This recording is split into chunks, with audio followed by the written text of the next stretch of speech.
Mwanangu, unajua kuna siku ulikuja mwanangu, afu kanikuta ni polisi kinoma yani. Najua nishakula vitu vangu. Kwani wewe na yule demu imekwaje? Mmeshiaje mpaka sasa hivi?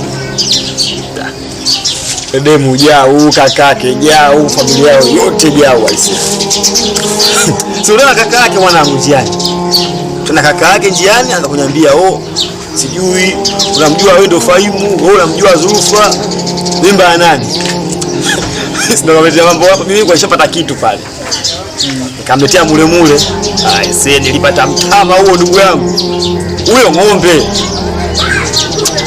Basi ndio hivyo sasa, lakini yote kwa yote ndugu yangu, ile mimba mimi sio ya kwangu yani.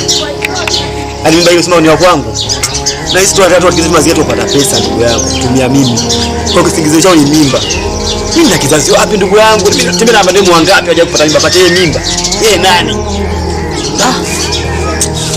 Unajua mimi siku ile mwanangu alinikuta nikolesi kinoma, nimeshakula vitu vangu nini? Umeona? Ila unajua nini? Mwanangu mtoto akataliwi familia. Awe naye ukam kweli kweli. Kwa hivyo tuata mimba sio kama mimi nichukue tu nilee tu, si ndio? Kwa hivyo kwa kitu cha yatima ikinalea tunakuta na alea. Sikia babu, Franki.